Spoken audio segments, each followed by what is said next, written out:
오늘은 사순절 제5주차를 지내는 주일입니다. 다음 주일이 이제 종려 주일이 되겠습니다. 사순절 이 기간 동안에 주님의 고난의 발자취를 따르면서 경건에 힘쓰고 좀 더 온전한 믿음과 그리스도인다운 인격으로 하나님 앞에 더욱 거룩한 영성을 회복할 수 있도록 여러분들 모두가 힘쓰시기를 바랍니다. 최근에 우리 사회에 큰 파장을 일으키고 있는 그런 문제들이 있습니다. 사이비 이단 종교의 문제입니다. 한 방송사가 제작해서 넷플릭스 그 채널에 올린 그런 내용이 있는데, 나는 신이다, 이런 다큐멘터리입니다. 여러분도 보셨는지 모르겠습니다만은 그 조성현이라는 PD가 이것을 감독해서 만들어낸 것인데 사회적인 큰 파장이 되고 있습니다. 우리가 먼저 주지할 사실은 인간이 죄된 인간이 나는 신이다 말하는 것은 100% 사기꾼입니다. 또 나는 재림 예수다 그러는 것들은 완전히 이것은 사탄의 종들입니다. 여러분들은 그런 것에 속지 마시길 바랍니다. 오늘날 우리 시대는 다원주의 시대라 그래요. 전통적인 시대가 있었습니다. 부족장이나 집안의 어른이 한 말씀을 하시면 그게 법이 되는 그런 시대가 있었죠. 그리고 성경이 하나님의 말씀이다 그러면 그 말씀 앞에 아멘 하고 순종하는 그런 전통적인 시대가 있었습니다. 그런데 이제 근대 사회에 와서 종교개혁이 일어나고 르네상스 혁명이 일어나고 이런 과정을 거치면서 인본주의라고 하는 것이 생겼습니다.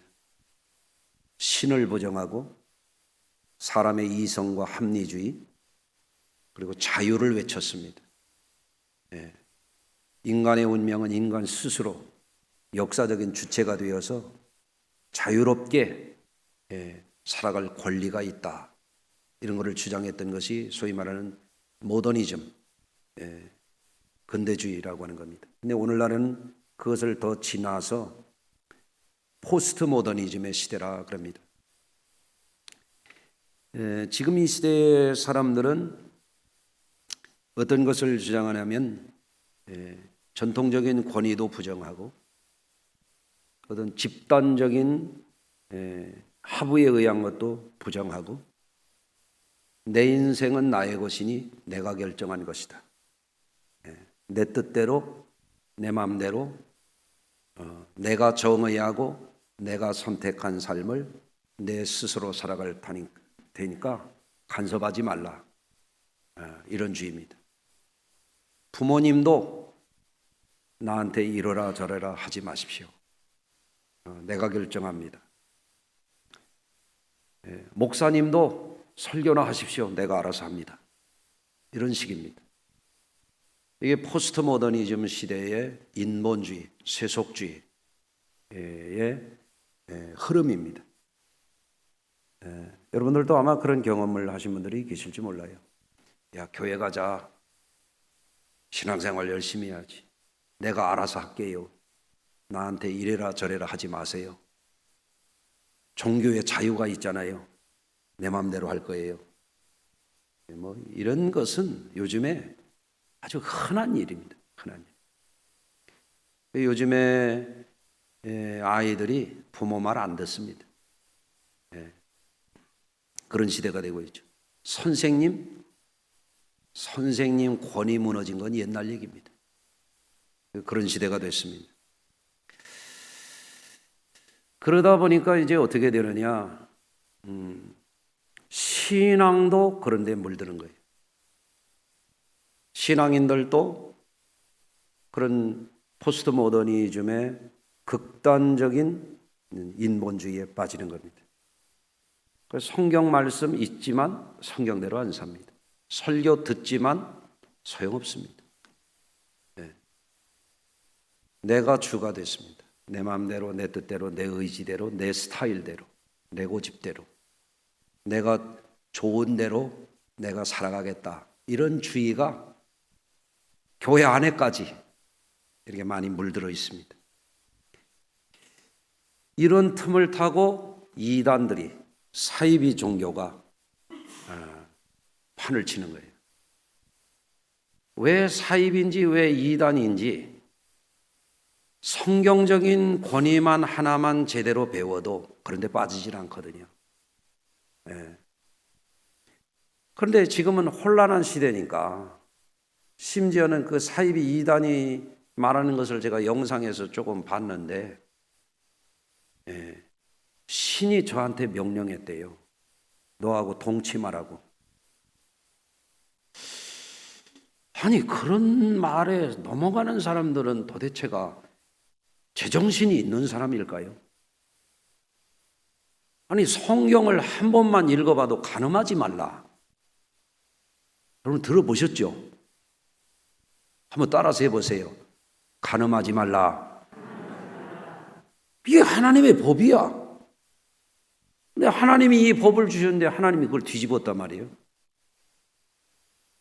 아닌 말로 이건 귀신이 코칼 노릇이지. 그런 거에 속으면 안 되죠.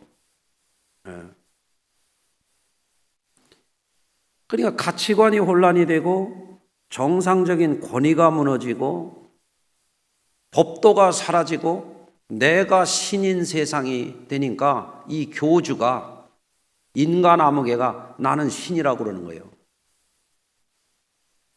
이 가치관이 혼란하고 캐논이 없어져요. 이 척도가 없어졌어. 권위가 사라졌어. 법도가 없어졌어. 그러니까 그런 데도 넘어가는 거죠. 그러니까 극단적인 자유가 자기를 위하는 것 같지만 결국은 그게 뭐냐면 자기를 파멸에 빠뜨리는 것입니다. 그래서 우리 성도님들은 성경 말씀에 뭐라고 되냐면 하나님의 율법과 율례와 규례와 법도를 지키라 그랬거든요. 성도들은 법이 있는 삶을 살아야 돼요. 법이 뭐냐면 우리를 보호해 주는 것입니다. 할렐루야. 이제 오늘 본문에 그 다윗의 이 시편이 나오고 있거든요. 시편 51편이 유명한 성경인데요. 다윗은 하나님을 가장 사랑했던 분으로 손꼽을 수 있죠. 다윗처럼 하나님을 사랑한 사람이 있을까? 제가 아는 한 구약시대 때 어떤 인물도 다윗만큼 하나님을 사랑한 사람은 없습니다. 예. 또 이스라엘이라고 하는 나라를 강력한 통일 왕국으로 일으킨 인물이 이 다윗 왕입니다. 그래서 오늘날도 이스라엘 사람들은 국기에 다윗의 벼를 그리거든요. 이스라엘이라고 하는 나라의 국가 통합의 상징이 다윗 왕입니다. 그럴 정도의 위대한 인물입니다. 그런 그였지만 그도 젊은 날 한때 하나님의 율법을 범하는 중죄를 저질렀어요. 거짓과 위선에 빠졌습니다. 하나님의 진노의 심판을 받고 사울왕처럼 버림받을 뻔했습니다. 그것은 전쟁에 나간 우리아의 아내 밧세바를 취하여 간음하고 아이까지 낳았어요. 물론 나중에 그 아이가 죽었습니다마는 그것도 부족해서 충성하는 이 우리아, 요즘 말로 말하면 전쟁터에 나갔다가 휴가 온 우리아가 너 집에 가서 가족들하고 같이 지내라 그랬는데도 전쟁 중인데 이 신하가 어떻게 내 집에 가가지고 따뜻하게 잘 수 있느냐, 이럴 정도로 충성스러운 군인이었어요. 나라에 충성하고 왕에게 충성하는 그런 인물이었습니다. 그런데 다윗 왕이 육신의 정욕에 빠져가지고 어떻게 됐습니까? 이 우리아를 제거하려고, 우리아의 아내를 뺏으려고 우리아를 가장 치열한 전쟁터에 보내가지고 죽게 만들었습니다. 그래서 다윗 왕이 두 가지 죄를 짓는 거예요. 육계명, 뭐죠? 살인죄를 저지른 살인죄. 7계명 뭐죠? 간음죄를 저지른 겁니다. 큰 죄를 저질렀죠. 예. 근데 하나님이 그거를 보고 계시거든요. 하나님이. 그래서 나단 선지자를 보내셔서 그를 책망하시는 겁니다. 나단 선지자는 다윗이 햇사람 우리아의 아내 밧세바를 불법으로 취해서 큰 죄를 저지르니까 왕이 저지른 죄에 대해서 아무도 말을 못하는데 그 왕의 죄를 깨닫게 하려고 가서 비유적인 얘기를 합니다. 예. 이런 이야기예요. 한 성에, 한 도시에 두 사람이 있었다는 겁니다. 하나는 부자고 하나는 가난한 사람이에요. 부자는 우양이 많고 소와 양이 많아. 가난한 자는 암양 한 마리만 딸처럼 키웠다는 거예요. 너무 가난하니까. 근데 하루는 부자에게 손님이 오니까 자기는 우양이 많은데 그거를 잡지 않고 가난한 자의 양을 빼앗아 잡아가지고 손님을 대접했다. 다윗 왕이 그 말을 들으니까 분개를 하면서 뭐라고 얘기하냐면 여호와의 살아계심을 두고 맹세하노니 이런 일을 행한 사람은 마땅히 죽어야 할 자라, 이렇게 말합니다. 그러면서 이런 일을 행하였으니 그 양 새끼를 4배나 갚아 주어야 하리라 그랬어요. 4배를 갚는다는 율법을 말하는 거죠. 다윗 왕이 율법을 안다는 거죠. 하나님의 계명을 안다는 거예요. 근데 나단 선지자가 뭐라고 하면 당신이 그 사람이라. 아마 큰 충격을 받았을 거예요. 다윗이. 아무도 모르는 줄 알았거든. 가까이 있는 신하들은 아무도 이 죄를 말해주는 사람이 없었거든요. 하나님이 보고 계시다. 당신이 그 사람이다. 네. 그러면서 심판을 예고합니다. 사무엘하 12장 1절 이하에 보면 다윗의 집에 칼이 떠나지 않으며 내 아내를 빼앗아 남의 아내로 주겠으며 너는 은밀히 행하였으나 온 이스라엘 앞에 백주에 그런 일을 행할 것이라. 선지자가 무서운 심판을 선포하는 겁니다. 그러니까 사울 왕 같으면, 악한 헤로드 왕 같으면 어떻게 계세요? 나단 선지자를 죽일 거예요. 다윗은 그렇지 않았어요.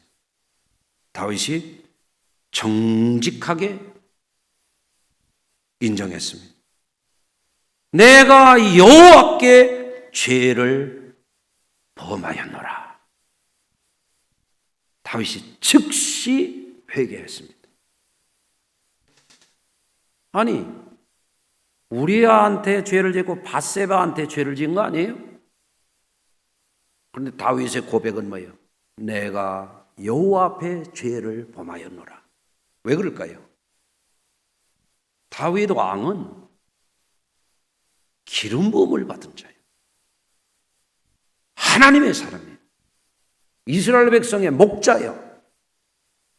요즘에 교주들이 성적인 이런 수탈을 저지르고 부당한 이익을 편취하고 이런 끔찍한 일들이 오늘날 대한민국 법치사회라고 하는 이 사회 속에서도 이런 일들이 10수년 넘도록 20년, 30년 되도록 이런 독버섯 같은 암덩어리 같은 존재들이 이 사회에 아직도 있다 이거예요. 이게 어떻게 이런 일이 있을 수가 있을까요? 이게 참 충격적이지 않습니까? 여러분 너무 충격받아서 반응이 없으신 것 같으네요. 그렇지 않아요? 어떻게 이런 일이 있을 수 있어요, 이게? 하나님의 종이라면 그런 일이 있을 수가 없어요. 다윗이 그걸 망각한 거죠. 내가 여호와께 범죄하였노라. 그걸 깨달은 거죠. 내가 하나님의 기름 부음 받은 종인데, 거룩한 삶을 살아야 될 사람인데, 감히 살인하고 간음하는 죄는 내가 그것을 못하도록 가르쳐야 될 위치에 있는 사람인데 내가 어떻게 그런 일을 할 수 있지? 이제 정신이 돌아오는 거죠. 그리고 나서 이 시편 51편이 어떤 내용인가 하면 다윗이 하나님 앞에 자신의 죄를 깨닫고 깊이 회개하는 내용이 오늘 본문의 내용인 겁니다. 여기서 우리는 사순절 제5주차 주일을 지내면서 우리가 주님의 발자취를 따른다, 십자가를 생각한다, 주님의 희생을 기억한다, 고난에 동참한다, 그런 얘기 다 중요하지만 중요한 건 뭔가 하면 우리가 과연 하나님 앞에 합당한 믿음의 태도를 제대로 가지고 살아가는 사람들이냐 하는 것을 이 시간 말씀을 통해서 함께 돌아보기를 원합니다. 우리는 하나님의 사람이라면, 우리가 하나님께 구원받은 사람들이라면, 하나님의 택함받은 사람이라면, 하나님의 종으로 기름 부어진 사람들이라면, 그리스도인들이 맞다면 어떻게 살아야 되느냐 하는 거죠. 오늘 본문에 보니까 첫째로 다윗은 하나님의 선지자 앞에, 하나님께서 경고하신 심판 앞에 핑계하거나 변명하거나 자기를 합리화하거나 악한 계략으로 그거를 덮으려고 하지 않고 자신의 죄를 정직하게 자백했다는 사실이에요. 따라서 하시겠습니다. 하나님 앞에 정직하자. 예. 그 다윗의 훌륭한 점이에요. 한때 제정신이 나갔어. 육신의 정욕 때문에 헷가닥했어. 하나님의 선지자가 하나님의 음성을 들려줄 때 정신이 번쩍 들었어요. 번쩍 들었어요. 즉시 자신의 죄를 자백했어요. 여러분은 어떠세요? 여러분은 잘못이 있다면 즉시 인정하는 편입니까? 아니면 말을 빙빙 돌리는 편입니까? 어떤 사람은 눈 하나 까딱도 안 하고 거짓말을 하더라고요. 저 좀 봐요. 네? 그 다윗은 참 정직했던 거예요. 그러니까 용서받을 수 있었던 겁니다. 두 번째, 다윗은 사람 앞에 범죄한 데에 대해서 여호와 앞에 범죄하지 않기 위해서 하나님 앞에 정한 마음과 정직한 영을 구하는 것을 볼 수가 있죠. 여러분, 우리 사람이 마음이 더럽혀지면요, 부끄러움을 몰라요. 수치심을 몰라요. 반성이 안 돼요. 양심의 가책이 안 돼요. 어떤 사람은 그렇게 말하더라고요. 양심에 뚝살 베겼다고. 하도 양심을 배반해가지고 거짓말을 하도 밥 먹듯이 해가지고 양심에 뚝살 베겼대요. 그런데 다윗이 하나님 앞에 이게 잘못하면 이제 죽을 상황이에요. 큰일 났어요. 하나님이 다 보고 계시고 다 알고 계셔. 정신이 번쩍 나니까 정한 마음을 창조하시고 정직한 영을 새롭게 해 주시옵소서. 이걸 구하는 거죠. 우리가 그리스도인, 진실한 그리스도인들이라면 여러분이 예배에 와서도 항상 예배에 앞서서 이걸 구해야 돼요. 정한 마음을 주시고 정직한 영을 내게 부어 주시옵소서. 앞사람 뒷꼭지 보면서 전이 오늘 빠마하고 왔네, 이런 거 보지 말고 저 얼마짜리야? 이따 물어봐야 되겠네, 이게 아니고 옆 사람하고 잡담하고 그럴 게 아니고 하나님 앞에 정한 마음을 창조해 주십시오. 정직한 영을 부어 주십시오. 이거 하고 예배를 드려야죠. 예배 늦게 와가지고 그게 됩니까? 그게 예배는 미리 오는 거예요. 한번 따라서 합시다. 예배는 미리 와서 준비해서 드리는 것이다. 아멘. 네. 다윗은 자신의 죄가 하나님께 지은 죄라는 것을 깨달았어요. 네. 여러분, 사람들이 그런 생각합니다. 내가 하나님 앞에 뭐 잘못했어?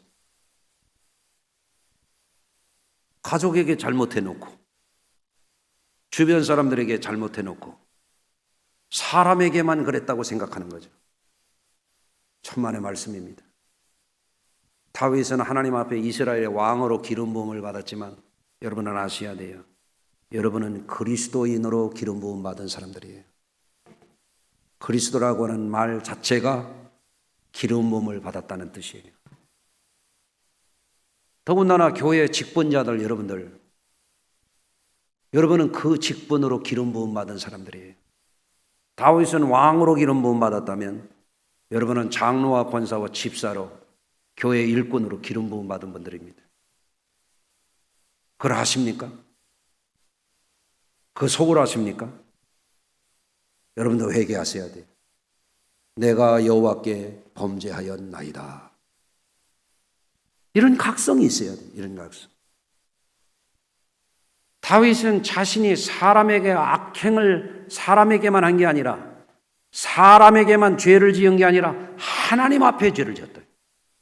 그거를 깨달으니까 회개가 되는 거죠. 그러나 자신이 무엇으로 택함받고 어떤 직분으로 기름 부음 받은지를 각성하지 못하는 사람은 뻔뻔하거든요. 핑계하기 일수죠. 사울왕처럼 그런 겁니다. 또 오늘 본문에 보면 다윗은 자신의 범죄함을 뼛속 깊이 마음 아파하는 진정성 있는 회개를 했습니다. 예? 그래서 8절 17절 같은 데 보면 그걸 알 수 있고요. 그냥 말로만 주여 용서하여 달라고 그런 게 아니에요. 뼛속 깊이 이걸 참회하는 거예요. 예? 진정성 있는 그런 회개를 했던 것을 알 수가 있습니다. 다윗은 비록 한때 육신의 정욕으로 인하여 범죄하였으나 선지자를 통하여 책망하시는 하나님의 음성 앞에 즉시 회개하고, 다윗의 위대한 점이 뭐냐면 그런 죄를 다시는 저지르지 않았어요. 죽을 때까지. 심지어는 다윗이 나이가 많고 늙고 노쇠했을 때 어린 궁녀를 침소에 넣어줘도 동침하지 않았어요. 왜? 하나님 앞에 회개했기 때문에 그렇습니다. 할렐루야. 진짜 회개를 한 거죠.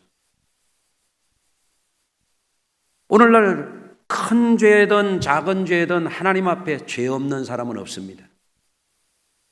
로마서 5장 12절에 모든 사람이 죄를 지었으므로 사망이 모든 사람에게 이르렀느니라. 여러분, 이 죄라고 하는 문제는요, 모든 사람이 죄인이라는 거예요. 그런데 이 문제 해결하지 않으면 사망에 이른다는 거예요. 성경에서 말하는 사망은 단순히 생물학적인 사망만 의미하는 게 아니에요. 지옥에 떨어진다는 얘기예요. 죄를 해결하지 않으면, 죄를 처리하지 않으면, 죄를 깨끗이 삭제하지 않으면 지옥에 떨어진다 그 말이거든요. 또 로마서 3장 23절에 모든 사람이 죄를 범하였으며 하나님의 영광에 이르지 못하더니 그리스도 예수 안에 있는 속량으로 말미암아 하나님의 은혜로 말미암아 값없이 의롭다 하심을 얻은 자 되었느니라. 죄 문제가 해결이 안 되면 하나님의 영광 가운데 나갈 수 없다. 그 얘기는 뭐냐면 천국 못 간다 그 얘기예요. 큰 죄든 작은 죄든 죄를 해결받아야 돼요. 죄를 씻어야 돼요. 죄를 삭제해야 돼. 어떻게? 예수 그리스도 안에 있는 속량의 은혜로 말미암아. 아멘. 이때에 중요한 것이 뭐냐면 오늘 다윗이 어떻게 회개했는지를 봐야 됩니다. 9절 이하에 주의 얼굴을 내 죄에서 돌이키시고 내 모든 죄를 지워주소서. 죄가 그대로 있으면 하나님 앞에는 절대 못 갑니다. 네. 지워주소서. 요즘 컴퓨터 하는 사람들 삭제한다고 그래요. 삭제. 내 죄를 삭제해 주십시오. 싹 없애달라고 해요. 하나님이여 내 속에 정한 마음을 창조하시고, 그 얘기는 뭐예요? 내 마음이 더러웠었단 말이죠. 그럼 창녀가 왜 창녀인 줄 아세요? 더러운 걸 더러운 줄 모르니까 창녀인 거예요. 정한 마음을 달라고 기도하잖아요. 아멘 하십시다. 정직한 영을 새롭게 하소서. 영적으로도 죄짓게 하는 마귀의 종로로 됐단 말이에요. 거룩한 영으로 나를 새롭게 해 주십시오. 다윗이 말을 합니다. 나를 주 앞에서 쫓아내지 마시고 성령을 내게 거두지 마소서. 다윗이 왜 이 말을 했을까요? 사울 왕이 범죄하고도 변명하고 회개치 않고 하나님 앞에 버림받는 걸 봤거든요. 그래서 나를 주 앞에서 쫓아내지 마십시오. 주의 성령을 거두지 마십시오. 예?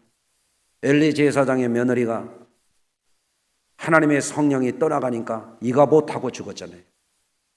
하나님의 영광이 내게서 떠나갔다. 이스라엘이 하나님의 언약궤를 빼앗기잖아요. 하나님의 영광이 떠나간 것입니다. 망한 거죠. 완전히 망했습니다.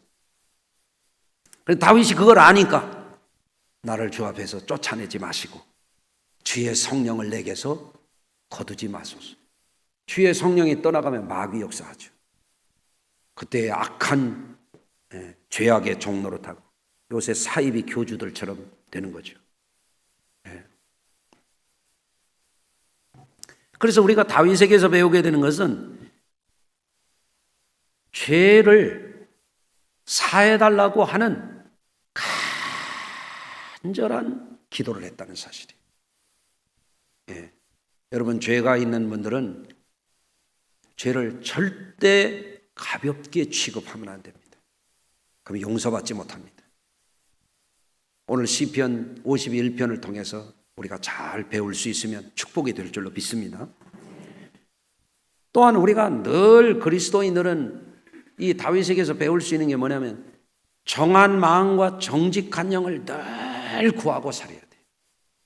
어떤 분은 주일날 예배하러 올 때에도 목욕하고 와요. 어떤 분은 주일날 예배하러 오는데도요 새집 짓고 와요. 다르지. 의복도 몸가짐도 마음가짐도 새롭게 하는 겁니다. 할렐루야. 어떤 분은 예식장 갈 때는 막 다 붙이고 다 그리고 제일 좋은 걸로 입고 그러고 갑니다. 예배하러 올 때는 대충 하고 옵니다. 마음가짐이 벌써 잘못된 거죠. 주님 앞에 한나라의 권력을 가지고 군대를 가지고 있고 충성스러운 저 베들레헴 우물물을 누가 나로 마시게 할고 하니까 장수들이 목숨을 걸고 가지고 물기러다 왕한테 바치는 이런 충성스러운 그런 용사들과 장수들이 즐비한데도 불구하고 다윗이 하나님이 누군지를 알기 때문에 하나님을 경외하는 자이기 때문에 주 앞에 자신을 버리지 말라고 어린아이와 같이 하나님 앞에 회개하는 거예요. 그래서 하나님이 그를 용서해 주신 것입니다. 우리가 그런 회개 했을까 싶어요. 오늘날 사이비 이단들에게 역사하는 이런 영들은 어떤 영들이냐? 더러운 사욕의 영들이에요. 다윗도 한때 거기에 빠졌어. 그러나 정한 마음을 하나님 앞에 진심을 다해서 구하고 있는 우리 성도들이 이 깨끗한 마음을 하나님 앞에 구해야 돼요. 그렇지 않으면 사람들이 누가 그러더라고요. 내 것도 내 것, 네 것도 내 것. 그러더란 말이죠. 양심이 없는 거죠. 지난번에 제가 어디서 계산할 일이 있어서 제가 돈을 이렇게 주었더니 그 카운터에 있는 이가 저한테 10,000원을 더 주는 거야. 그거 어떻게 해야 되죠? 꿀꺽 삼켜야 되나? 그 10,000원을 다시 돌려줬더니 왜 주냐고. 아이, 계산 잘하라고. 어머! 내가 10,000원 더 드렸었네. 아, 이거 받아야지. 그러니까. 아니, 진짜 양심적이시네요. 그 내가 뭐라고 그랬게요? 당연하지. 당연하지. 내가 예수 믿는 사람인데 왜 10,000원을 내가 더 먹나? 계산 착오한 거를. 한번 해보세요. 당연하지. 여러분 그러실 수 있어요? 정직하게 사셔야 돼요. 예수 믿는 사람들이. 예. 또 사이비 이단 이 교주들 이 사람들에게 있는 영이 어떤 영입니까? 거짓의 영들입니다. 거짓의 영들. 어떻게 인간이 신이라고 말할 수가 있습니까? 어떻게 지가 메시아 재림 예수라고 그렇게 속여먹고 성적으로 착취하고 노동력을 착취하고 그런 악행을 저지를 수가 있습니다. 심지어는 이단 교주 중에 살인을 저지른 사람도 있더란 말이죠. 어떻게 이 나라의 법이 그런 거를 봐줍니까? 그래? 심히 안타까운 일이죠. 예. 그런데 사이비 이단 괴수는 그렇다고 하더라도 그 주변에 붙어있는 그 종사자들도 마찬가지거든요. 그들도 다 미혹당하는 사람들이에요. 더러운 마음을 가진 자들, 더러운 영들에게 종노릇하는 사탄의 무리들입니다. 여러분, 사람이 아무리 유능한 사람이라도 정한 마음과 정직한 영을 갖지 못하면 우리가 분명히 알아야 됩니다. 하나님 앞에 용서받지 못합니다. 지옥불에 떨어지는 것입니다. 회개를 한다고 해도 정한 마음과 정직한 영으로 채워지지 않으면 그 사람 그 죄 또 짓습니다. 그래서 우리 그리스도인들이 오늘 말씀을 통해서 이 다윗 왕을 통해서 꼭 배워야 될 게 있어요. 정직하게 살아야 된다는 거예요. 네. 시편 24편 3절의 말씀입니다. 여호와의 산에 오를 자가 누구며 그의 거룩한 곳에 설 자가 누구인가? 그 손이 깨끗하며 마음이 청결하며 뜻을 허탄한 데 두지 아니하며 거짓 맹세하지 아니하는 자로다. 그는 여호와께 복을 받고 구원의 하나님께 의를 얻으리니. 아멘. 마음이 청결해야 하나님 앞에 설 수 있다 이거예요. 아멘. 마태복음 5장 8절에 예수님이 말씀하셨어요. 마음이 청결한 자는 복이 있나니 그들이 하나님을 볼 것이며. 더러운 마음을 품고는 하나님 앞에 가지 못합니다. 항상 예배 때마다 마음을 깨끗하게 여러분들 하나님 앞에 구하시기를 바랍니다. 정직한 자가 받게 되는 복에 대해서 신명기 6장 18절에 이렇게 말씀하십니다. 여호와께서 보시기에 정직하고 선량한 일을 행하라. 그리하면 내가 복을 받고 내 조상들에게 맹세하신 아름다운 땅을 차지하리니 여호와의 말씀과 같으리라. 네. 정직해야 하나님이 약속한 복을 받을 수 있다는 거죠. 시편 11편 7절 여호와는 의로우사 의로운 일을 좋아하시나니 정직한 자는 그의 얼굴을 배우리로다. 정직해야 하나님의 영이 당신을 체험하도록 그 은혜를 주시는 것입니다. 네. 더 나아가서 거짓되고 술수를 벌이고 악행을 벌이는 사람들은 반드시 저주를 받습니다. 자손 때까지 그 저주를 받습니다. 근데 시편 112편 2절 그의 후손이 땅에서 강성하며 정직한 자들의 후손에게 복이 있으리로다. 하나님이 그것을 다 보시기 때문에 그렇습니다.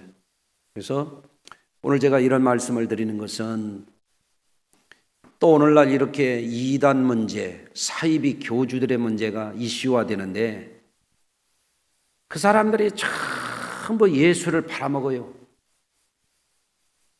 교회인 것처럼 행사를 해요. 이게 사탄이 영혼을 도둑질하려고 그러는 겁니다.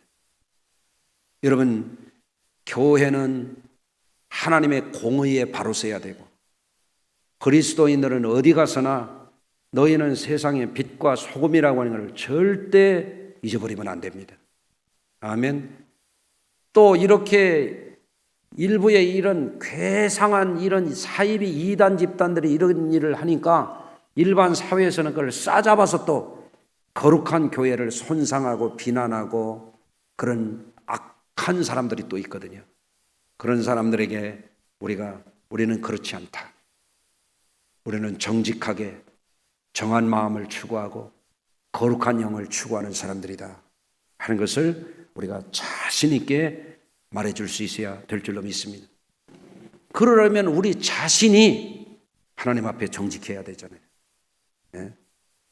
여러분, 하나님 앞에 여러분이 거룩하게 기름 부음 받은 그리스도인이라는 것 결단코 잊지 마시고 언제나 어디서나 범죄하지 말고 부지불식간에 지은 죄가 있다면 다윗처럼 철저하게 회개하고 그 속량의 은혜로 영원한 복을 받는 저와 여러분들이 되시기를 주의 이름으로 축원합니다.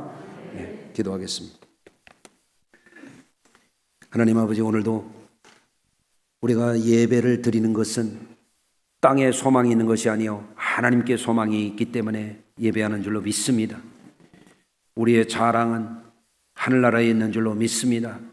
오늘날 많은 사람들이 이 시대적인 인본주의와 자기 우상에 빠져 살아가는 이 시대에 하나님의 법을 어기고 하나님의 법을 거짓으로 각색해서 사이비 교주가 판을 치고 이단 집단들이 영혼을 도둑질하는 이 시대에 우리 성도들이 정한 마음과 정직한 영을 구했던 다윗처럼 참되게 회개하고 거듭나서 하나님 앞에 영원한 복을 받는 복된 백성들, 세세토록 하나님께 사랑받는 거룩한 백성들 삼아 주시옵소서. 예수님 귀하신 이름으로 기도합니다. 아멘.